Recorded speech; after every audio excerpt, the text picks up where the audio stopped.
صل علی محمد وآل محمد اللہم صل علی محمد وآل محمد.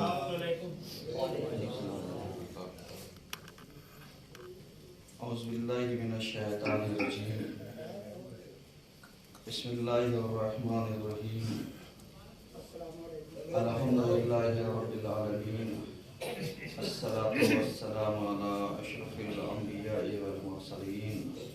اما بعد فقد قال علیہ السلام کان رسول اللہ دائما البشر سهل الخلق لین الجانب. صلوات اللہ علیہ وسلم.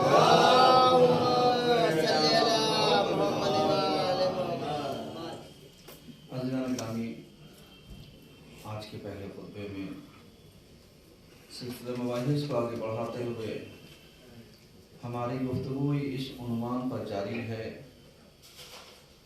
کہ اخلاق پیغمبر اکرم کیا ہے. حضور والا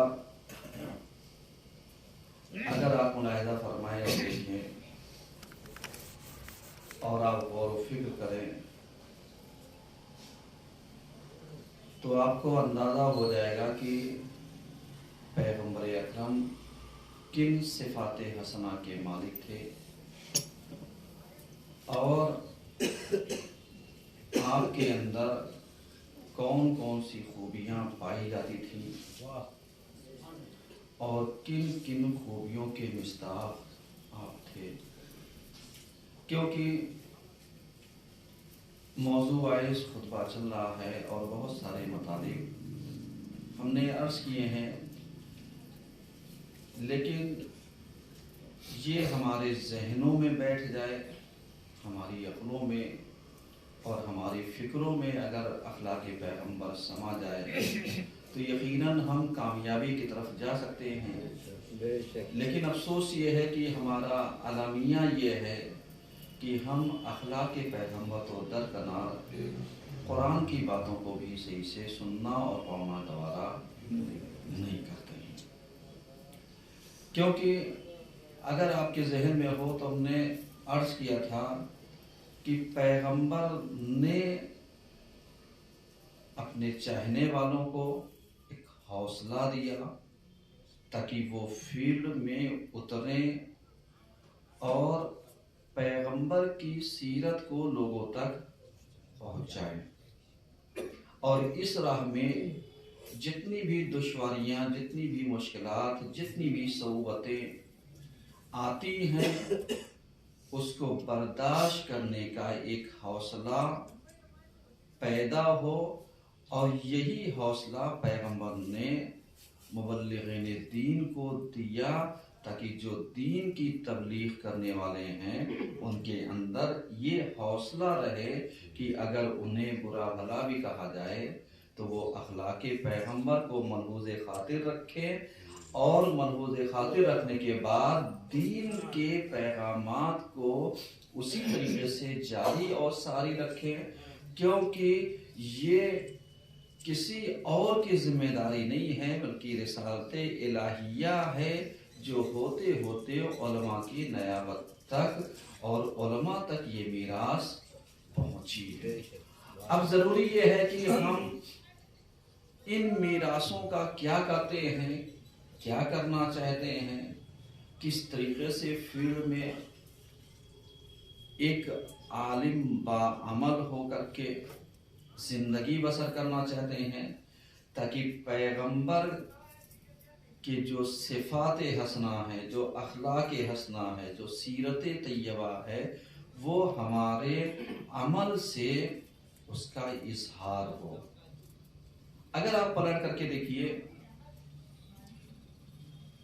تو برخلاف اس کے کہ پیغمبر نے اپنے چاہنے والوں کو جو اس طرح ہمیں تبلیغ دین کر رہے تھے، مشکلات پیدا ہو رہی تھی، اس سے وہ سمجھوتا کر رہے تھے. ہم اس کے برخلاف اپنے نظریات کو پاتے ہیں. کس اعتبار سے؟ اس اعتبار سے اپنے نظریات کو برخلاف پاتے ہیں کیونکہ آج ہم کسی کو حوصلہ دینا نہیں چاہتے. ہماری عادت بہت خراب ہے. عادات بگڑ چکی ہیں۔ کیوں؟ اس لیے کہ چونکہ بچپنے سے جو ماں باپ نے ہماری غلطیوں کو نظر انداز کر کے ہمارے اندر مساوات کا تو جذبہ پیدا کیا، عدالت کا جذبہ نہیں پیدا کیا۔ یہی چیز بڑے ہو کر کے اس نے ہمیں بہت نقصان پہنچایا ہے، کیونکہ ماں باپ نے یہ تو بتایا، مساوات برابری تو سکھائی، لیکن عدالت نہیں سکھایا۔ دونوں میں فرق ہے۔ عدالت یعنی جو جس کا حقدار ہے وہ حق اس تک پہنچنا چاہیے، اسے کہتے ہیں عدالت۔ اور برابری کا مطلب یہ ہو گیا کہ جیسے آج ہم سماج میں جیتے ہیں، کوئی ظالم ہے، کوئی مظلوم ہے، کوئی کچھ ہے، کوئی کچھ ہے، ہم کہتے ہیں سب شیعہ ہیں، سب اہل بیت کے چاہنے والے ہیں۔ اس کا مطلب یہاں مساوات تو کیا لیکن عدالت سے کام نہیں لیا۔ یہ نے مثال دی ہے۔ مثال ہمیشہ بات سمجھانے کے لیے ہوتی ہے، یعنی یہ بات ذہن میں رہے۔ اب آپ ذرا سا اندازہ لگائیے کہ یہ جو سماج میں آج کوئی بھی نہ ایک دوسرے کو بڑھتے دیکھنا چاہتا ہے، نہ کسی کو آگے بڑھانا چاہتا ہے، نہ کسی کو حوصلہ دینا چاہتا ہے، نہ کسی کو آگے کی طرف، تاکہ کم سے کم مستقبل میں یہ جو ہمارے نوجوان ہیں، جو ہمارا یوتھ ہے، یہ آنے والے زمانے کے لیے ہو سکتا ہے کون عالم ہے، کون انجینئر ہے، کون کچھ ہے، کون کچھ، کسی کیا پتا۔ آج کے تو یہ بچے ہیں، لڑکپن پایا جاتا ہے، لیکن آنے والا فیوچر جو ہے کس نے دیکھا، کون دیکھ رہا ہے، کس کی ذمہ داریاں ہیں۔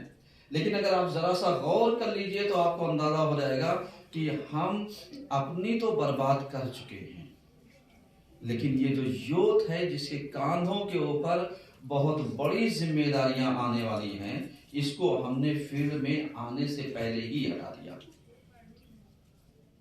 اب جب فیلڈ میں آنے سے پہلے ہی ہٹا دیا تو ایمانداری سے بتائیے، آج کی اس بزی لائف میں کہ جہاں پر اسکول پڑھانے کے نام پر بہانہ بازیاں کرتے ہیں، جہاں پر ٹیوٹر پڑھانے کے نام کے اوپر وقت گزرانی کرتے ہیں، جہاں پر ایجوکیشن کا مطلب ہی صرف پیسہ ہو گیا ہے، وہاں پر تعلیم تو مل سکتی ہے، تربیت نہیں مل پائے گی۔ سمجھ رہے ہیں؟ یہ تربیت کی فیلڈ کہاں سے ملے گی؟ کیا پیغمبر نے تربیت نہیں کی ہے؟ لیکن آج ہم پلٹ کر کے دیکھیں تو پیغمبر نے جو تربیت بچوں کی اور ہم جو اپنے بچوں کی تربیت کر رہے ہیں، کیا کر رہے ہیں؟ تعلیم ہر کوئی دلانا چاہتا ہے، لیکن تربیت ہر کوئی نہیں دلانا چاہتا۔ تربیت ہر کوئی کرنا نہیں چاہتا۔ کیوں؟ اس لیے کہ تربیت کا مفہوم ہی ہم نے یہ لے رکھا ہے کہ بس اولاد کو کھانا پینا رہنا سہنا، اسی کو پال پوس کر کے بڑا کر دینا، اسی کو تو تربیت کا نام دیا گیا ہے۔ جو لوگ آج تربیت سمجھتے ہیں، یہی تو سمجھتے ہیں، جبکہ اسلام جن تربیت کی بات کرتا ہے وہ الگ کرتا ہے۔ کیونکہ اگر یہی ایک اچھائیاں خالی انسان کے لیے ہوتی تو یہ چیزیں تو جانوروں میں بھی پائی جاتی ہے۔ کون سا ایسا جانور ہے جو اپنے بچے کو نہیں پالتا؟ کون سا ایسا جانور ہے جو اپنے بچے کو دودھ نہیں پلاتا؟ کون سا ایسا جانور ہے جو اپنے بچے کو حفاظت فراہم نہیں کرتا؟ سب کرتے ہیں۔ پھر آپ میں اور انسان میں کیا فرق رہ گیا؟ پھر جانور میں اور انسان میں کیا؟ اس کا مطلب یہ ہو گیا کہ تربیت وہ چیز الگ ہے جو پروردگار ہم سے چاہ رہا ہے۔ پروردگار ہم سے جو چاہ رہا ہے وہ الگ چیز چاہ رہا ہے، اور ہم جس چیز کو نام دے رہے ہیں، جس چیز کو بیان کر رہے ہیں، وہ چیز الگ ہے۔ اب یہیں سے سمجھ لیجئے کہ جب یہ چیز الگ ہے تو پھر ہماری ذمہ داری بھی الگ ہے۔ پیغمبر نے کیا کیا؟ آپ نے دیکھا ہوگا کہ میں بار بار اس چیز کو بیان کرتا ہوں کہ فیلڈ میں آ کر کے اتر جانا یہ کمال نہیں ہے، آخر وقت تک باقی رہنا یہ کمال ہے، جس کی دلیل یہی ہے کہ شیب ابی طالب میں 3 سال کفار مشرکین نے کیا کیا؟ پیغمبر، آل پیغمبر، ان کے ماننے اور ان کے چاہنے والوں کا سوشل بائیکاٹ کیا۔ ایمانداری سے بتائیے 3 سال کم نہیں ہوتے؟ ابھی لاک ڈاؤن کی ایک لہر آنے والی ہے، لگنے والا ہے۔ میں ایک بات کہہ رہا ہوں، آپ ذرا سا غور کیجئے، ایک لہر آنے والی ہے، ذرا سا کسی کا 19-20 ہفتہ 2 ہفتہ بزنس اپ اینڈ ڈاؤن کر جائے، بجٹ بگڑ جائے، گھر کے حالات بگڑ جائیں، ایمانداری بتائیے ایمان کہاں پر رہے گا؟ میں ہفتہ 2 ہفتے کی بات کہہ رہا ہوں جہاں پر بجٹ آ کر کے بگڑ جاتا ہے۔ اب ایسے موقع پر کسی نے اگر ہمیں 2 کلو آٹا دے دیا، 5 کلو چاول دے دیا، 1 کلو گھی دے دیا اور الی آخر تھوڑی سی مدد کر دی، اب ہم گن کس کے گاتے ہیں؟ گن کس کے گاتے ہیں؟ اسی کے کہتے صاحب جس نے ہماری مجبوری میں ہماری مدد کی وہ ہمارا محسن ہے۔ اللہ کے بندوں، یہ محسن نظر آ رہا ہے، وہ والا محسن نظر نہیں آ رہا ہے، وہ محسن نظر آ رہا ہے، وہ نہیں آ رہا ہے۔ کہا کیوں؟ کہا اس لیے کہ یہاں پر سوچ کا فرق ہو گیا، وہ دے رہا ہے، اگر ایک ٹائم دیتا کہتا نماز پڑھ کے آؤ تو اگلے ٹائم بھی دیں گے، واجب کو ادا کر کے آؤ تو اس کے بعد والے ٹائم میں دیں گے، سمجھ رہے ہیں؟ تب محسن کو ہم یاد رکھتے ہیں، لیکن چونکہ اللہ بغیر کسی احسان جتائے ہوئے وہ دے رہا ہے کیونکہ وہ خالق ہے، دے رہا ہے کیونکہ وہ مالک ہے، دے رہا ہے کیونکہ وہ رازق ہے، وہ بغیر کسی اس کے وہ دے رہا ہے، تو آپ کو بھی تو احساس ہونا چاہیے۔ تو اب پتہ چلا کہ جہاں پر اسباب بند ہو جاتے ہیں وہاں پر احساس کی فکریں کیا ہونے لگتی ہیں؟ آن ہو جاتی ہیں، عقلیں کام کرنا شروع کر دیتی ہیں۔ اب ایمانداری بتائیے، خدا نہ خواستہ یہی لاک ڈاؤن کھینچ جائے 2 مہینے 4 مہینے 6 مہینے، ایک مثال دے رہا ہوں، اس کے بعد کہا جائے صاحب پہلے والے جو متقی مومنین تھے، نمازی تھے، یہ تھے، ان کو پکڑ لاؤ، اب ان سے پوچھو ایمان کیسا ہے، کہیں گے کیا بتائیں، حالات چل نہیں رہے ہیں، کاروبار ہے نہیں، بچے وہ ہیں، بیکاری کی زندگی ہے۔ اب ایمانداری بتائیے، کوئی یہ نہیں کہے گا اچھا ہوا بیکاری تھوڑی سی مل گئی، عبادت میں اضافہ ہو جائے گا۔ بیکاری کا شکوہ تو ہر کوئی کرے گا، لیکن موقع ملنے کا تاکہ اللہ کی بارگاہ میں ہم سر تسلیم خم کر سکیں، یہ کم لوگ ہوں گے جو اس کا احساس کریں گے۔ اس کا مطلب کیا ہوا؟ اس کا مطلب یہ ہو گیا کہ اس زمانے کے جو پیغمبر کے ساتھی تھے جنہوں نے 3 سال سوشل بائیکاٹ ہونے کے باوجود پیغمبر کا ساتھ نہیں چھوڑا، سمجھ رہے ہیں نا، پیغمبر کا ساتھ نہیں چھوڑا، وہ کہاں پر ہیں؟ اور آج ہم اچھے اچھے مولویوں کو بنتے بگڑتے حالات سے 2-4 ہوتے دیکھا ہے، جن کا ایمان ذرا سا لمحوں میں تزلزل ہو جاتا ہے کہ چلو جہاں سے جیسے ہو جائے آنا چاہیے۔ کیا ہوتا ہے؟ سمجھ رہے ہیں؟ اس کا مطلب کیا؟ اس کا مطلب یہ ہو گیا کہ ہم نے ان چیزوں کو غور نہیں کیا ہے، کیونکہ سختیوں میں ایمان کا سودا نہیں کیا جا سکتا۔ آپ سمجھ رہے ہیں؟ پیغمبر نے سختیوں میں ایمان ہی کو تو نہیں بیچا، ورنہ آپ بتائیے کہ جس وقت لوگ کعبے کی دیواروں کے اوپر لا کر کے اپنے اشعار لکھ دیا کرتے تھے اور تختیاں لگی رہتی تھی، جسے سبعات معلقہ کہا جاتا ہے، 7 تختیاں کہ جن کو کوئی کاٹ نہیں سکتا تھا، اور اس کے بعد پیغمبر نے بھی اپنی ایک تختی بھجوائی اور اس پہ لکھوا دیا وہی قرآن کی ایک آیت، بسم اللہ الرحمن الرحیم، انا اعطیناک الکوثر فصلی لربک وانحر ان شانئک هو الابتر، یہ لکھوایا اور بھیج دیا، کہا جاؤ اس کو لگوا دو۔ کہا کیوں؟ کہا وہ 7 کی لکھوائی، یہ 8ویں نہیں ہو سکتی، کہا جا کر کے دیکھو اس کو دیمک نے چاٹ لیا ہے، دیمک نے ان اشعار کو ختم کر دیا، کہا اگر آپ کی بات سچ ہوگی تو ہم محاصرہ توڑ دیں گے۔ آپ سمجھ لیں اس کا مطلب کیا ہوا؟ اس کا مطلب یہ تھا کہ انہیں پیغمبر کی پیغمبری پر یقین نہیں تھا، لیکن جب پیغمبر نے کہا جاؤ تم دیکھو، اور جب وہ گئے تو واقعی جیسے پیغمبر نے کہا تھا کہ جتنے اشعار لکھے ہوئے تھے، جتنی تختیاں تھیں، سب کو دیمک نے چاٹ لیا۔ اب تو پیغمبر کی بات سچ ہو گئی نا، اب جب سچ ہو گئی تو اس کے اوپر یہ لٹکا دیا، کہا اب بتاؤ اس کا کوئی جواب لے آئے، اس کو کوئی کاٹ لے۔ تو اب پتا چلا کہ جب پیغمبر نے اشعار کو، سمجھیے گا یہ جو شورا حضرات ہیں اپنی لمٹ میں رہا کریں، کیونکہ بہت سارے شعرا جو ہیں، ہر شاعر کی بات نہیں کہہ رہا ہوں، جو مدح مولا کی ایک سیر ہوتی ہے اس کی بات الگ ہے، وہ لوگ کی جو دنیاوی شعروں میں اتنا زیادہ وہ ہو جاتے ہیں کہ گمراہ ہو جاتے ہیں، بات ان کی ہو رہی ہے، غور کیجئے گا۔ ورنہ متنبی 1000 بیتوں کا کہنے والا، جس نے نبوت کا دعویٰ کر دیا تھا کہ میرے اشعار کوئی نہیں کاٹ سکتا، عرب کا بہترین شاعر گزرا ہے۔ متنبی کتاب چلتی ہے، یہ یو پی بورڈ کے جو عربی اور فارسی بورڈ ہے، اس کے ہائی اسکول اور انٹر چلتی ہے، عربی کے اشعار کی کتاب 1000 شعر ہیں، جس کا کوئی آسانی سے ترجمہ بھی اگر ترجمہ ہٹا دیا جائے تو کر بھی نہیں پائیں گے، سمجھ رہے ہیں؟ تو اس نے یہی کہا تھا کہ یہ متنبی اسی لیے اس کا نام ہی رکھا گیا کیونکہ اس نے ان اشعار کہنے کے بعد نبوت کا دعویٰ کر دیا تھا۔ متنبی یعنی نبوت کا دعویٰ کرنے والا۔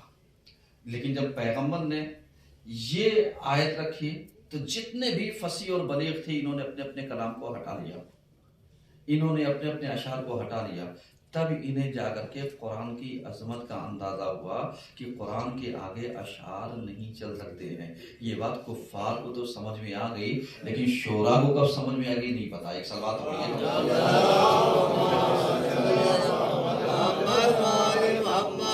چونکہ بعض شعراء قرآن کی آیتوں کو اپنے شعر سے کاٹ کر کے بڑا فخر محسوس کرتا ہے، قرآن نے یہ کہا میرا شعر یہ ہے۔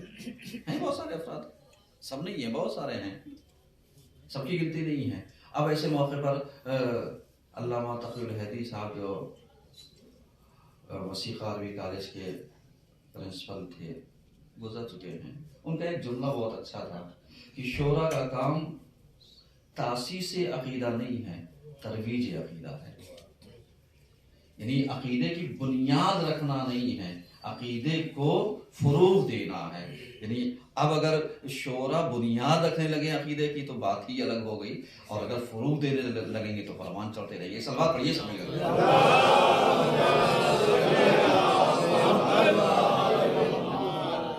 غور کریں آپ ذرا سا، یعنی ان باتوں کی طرف آپ متوجہ رہیے، کیونکہ پیغمبر کے اخلاق جو ہے اتنی آسانی سے نہیں پھیلے ہیں جتنی آسانی سے ہم سوچ لیتے ہیں۔ ہم پنک جائیں، ہم ناراض ہو جائیں، پیغمبر پنکتے نہیں تھے، پیغمبر ناراض نہیں ہوتے تھے۔ دیکھیے میسج ہے، تبلیغ دین کا ایک عنصر ہے، کسی کے اوپر کوئی کمنٹمنٹ نہیں ہے۔ یہ میں بار بار اس چیز کے اوپر وہ کیے دے رہا ہوں تاکہ انسان یعنی خطبات کو خطبات کی جگہ پر رہنے دے، زیادہ بہتر ہے۔ خطبات کو مقابلے کی جگہ پر نہ بنائیں، سمجھ رہے ہیں؟ کیوں؟ اس لیے کہ یہ چیزیں ہدایت کے لیے ہیں، یہ منبر جو ہے وہ ہدایت کے لیے۔ پیغمبر نے کیا کیا؟ جب ان کے کلام ہٹ گئے اور پیغمبر کے لیے قرآن کی آیات آ گئی، اب مسلمانوں سے ایک سوال میرا ہے، آج بھیا اس زمانے کے بہت سارے شعراء جو اپنے آپ کو کسی نبی سے کم نہیں سمجھتے تھے، وہ ہارے کس سے؟ قرآن سے۔ اور آج تم ہارے کیسے؟ قرآن سے۔ مسلمان کی بات کر رہا ہوں، تم ہارے کس سے؟ قرآن سے۔ کیوں ہارے؟ اس لیے ہار گئے کیونکہ جو قرآن ہدایت کی کتاب تھی اس کو تم نے دعا تعویذ کی کتاب بنا دیا۔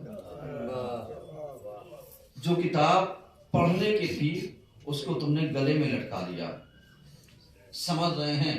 پڑھنا تو توفیق نہ ہوئی لیکن گلے میں لٹکا لیا۔ یہ بھول گئے کہ گلے میں لٹکانا بھی ایک توہین ہے قرآن کی۔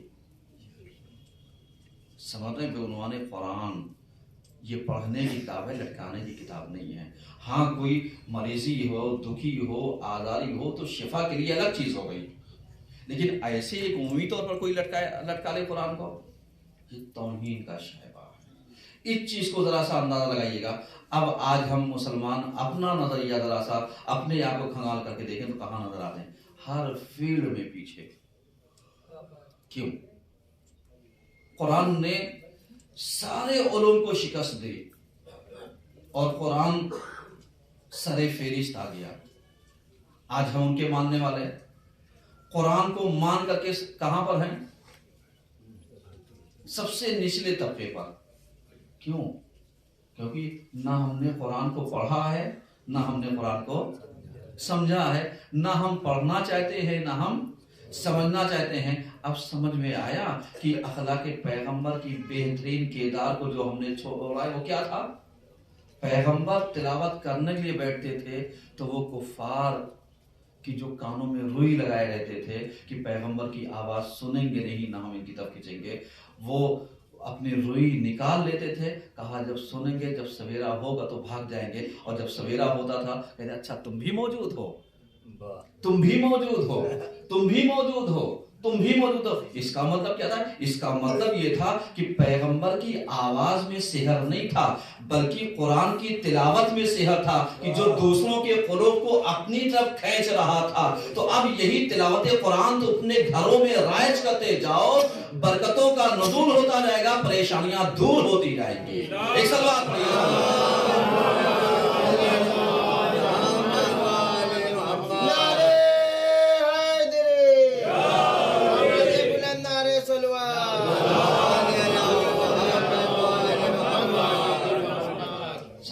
تو اخلاق پیغمبر پر ہمیں یعنی ہم حوصلہ دیں، ہم خود آگے بڑھیں، ہم دوسروں کے بڑھنے کے کا سبب بنے، بڑھاوا دیں، نہ یہ کہ کسی کی ٹانگ کھینچیں۔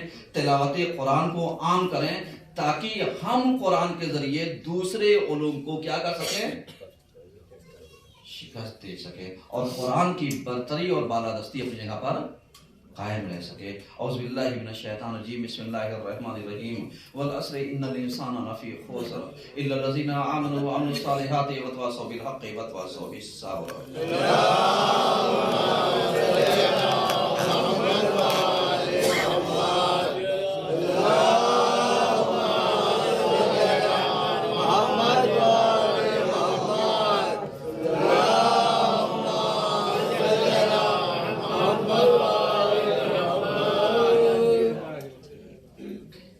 اعوذ باللہ من الشیطان الرجیم، بسم اللہ الرحمن الرحیم، الحمدللہ رب العالمین، الصلاة والسلام علی اشرف الانبیاء والمرسلین، اما بعد فقد قال علیہ السلام اصحاب المہدی شباب لا کہول فیہم، صلوات محمد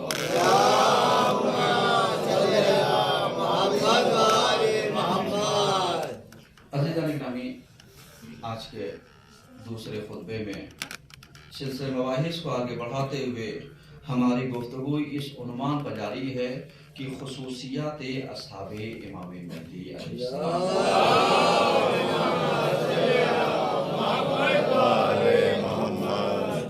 حضور والا، چونکہ آج ہمارا یہ امام پردہ غیب میں ہے اور ہم سب اپنے امام کے ناصر اور مددگار بننے کی کوشش کر رہے ہیں تاکہ امام کے رکاب میں شامل ہونے کا ہم سب کو موقع فراہم ہو سکے انشاءاللہ۔